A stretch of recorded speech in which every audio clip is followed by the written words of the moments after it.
지하철 불법 촬영한 혐의로 경찰에 입건된 SBS의 김성준 전 앵커의 관련 추가 소식들이 계속해서 나오고 있습니다. 사건 당시 시민이 신고하자 영등포 구청역 출구로 도주한 정황도 새롭게 드러났습니다. 양재열 변호사님. 제목처럼 들키자 도망가다 잡혔다라는 내용이 새롭게 나왔습니다. 네, 그러니까 사건 경위가 그런 어떤 불법 촬영하고 있을 때 다른 시민이 이거를 신고를 했다는 거 아니겠습니까? 그래서 이 어떻게 된 거냐고 문의를 했을 때 현장에 있지를 않고 역적으로 좀 문 출입구 쪽으로 달아나고 있었다는 거죠. 그거를 체포를 했었다라고 했고 결국 이제 현행범 체포가 된 거죠. 들키자 도망가다 잡혔다. 그런데 또 추가 소식이 있는 게 최진봉 교수님. 예. 김성준 앵커의 휴대폰에 사진이 한 장이 아니라 이 해당 사건 말고 또 있었다는 거잖아요. 그렇습니다. 지금 말씀드린 처음에는 부인했어요. 본인이 찍지 않았다고. 예. 그랬는데 시민의 신고로 경찰이 출동을 했고 경찰이 휴대전화를 압수해서 열어봤더니 거기에 사진이 있었다는 거죠. 그런데 그 사진이 한 장이 아니었다는 거예요. 예. 그래서 지금 경찰에서는 어떤 조사까지 하고 있냐면 디지털 포렌식 조사를 하고 있습니다. 왜냐하면 포렌식 조사라는 게 이미 지웠거나 지워진 영상이나 사진도 다시 복구해내는 작업이거든요. 그래서 혹시 김성준 앵커가 갖고 있는 휴대전화가 지금 발견된 있는 거 외에 또 있을 가능성이 있는 거죠. 왜냐하면 이게 한 장이라고 하면 이번에 한 번의 실수라고 볼 수 있겠지만 여러 장이 있다고 하면 이게 한 번만 이런 행동을 했다고 볼 수 없는 거 아니겠습니까? 그래서 포렌식 조사를 하는 이유는 결국 사진이 여러 장 있었기 때문에 그전에도 혹시나 이런 행위를 했지 않았을까 하는 그런 의혹을 가지고서 지금 조사를 하고 있는 상황이라고 말씀드릴 수 있습니다. 화면 잠깐 보시면 몰카를 찍은 사람은 영범과 함께 잡고 있다는 시민이 경찰에 신고를 했고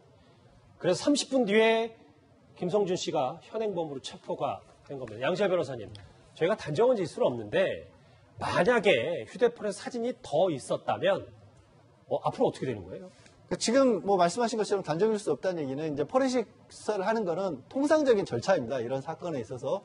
그런데 만약에 더 있게 된다면 그거는 이제 촬영을 할 때마다 그러니까 피해자 한 사람마다 새로운 범죄인 거거든요. 그래서 여러 번의 범죄가 되고 결국 이제 상습성이 있다라고 인정이 돼서 아무래도 나중에 재판에서 불리하게 작용할 수밖에 없는 상황이죠.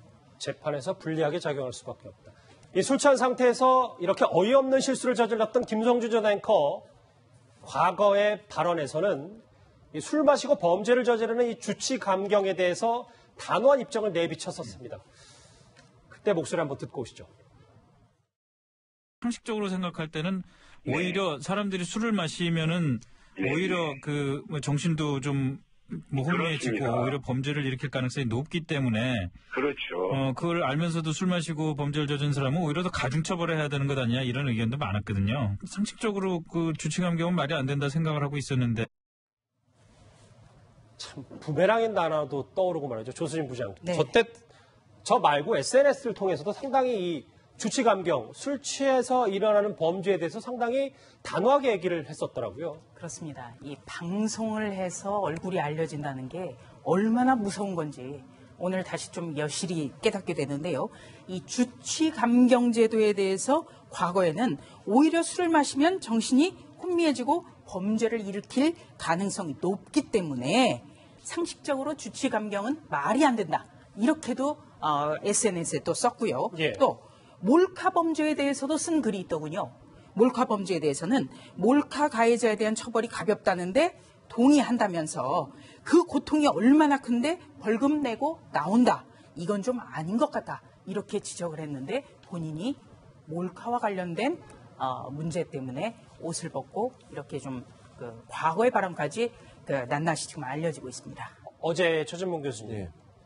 어제 저희 이 시간에 김성준 전 앵커의 입장을 바로 저희가 반영을 해서 전해드렸었는데 어쨌든 참회하게 살겠다. 그리고 이 피해자에게 엎드려 사죄하겠다라는 입장을 밝혔어요. 그렇습니다. 무리를 빚어서 죄송하다고 입장을 밝혔고요. 또 씻을 수 없는 마음의 상처를 입으신 피해자분 가족분께 엎드려 사죄드린다 이런 말도 했고 또 이제 SBS 구성원들한테 사과의 말도 했어요. 그래서 뭐 SBS 구성원들한테 어쨌든 본인의 행동 때문에 SBS에 누를 끼친 점에 대해서 조직원 모두에게 사죄드린다는 얘기도 했었고요. 그리고 모든 것을 내려놓고 성실히 조사에 응하겠다. 그리고 참여하면서 하겠습니다. 이렇게 얘기를 하면서 본인 사표를 냈고 회사는 이미 사표를 수리했지 않습니까? 그래서 아마 이제 본인이 지금 상황에서 사과를 할 수밖에 없는 상황까지 간 것 같고 또 앞으로 참여하면서 살겠다고 했으니까 그런 부분들을 실천했으면 좋겠습니다.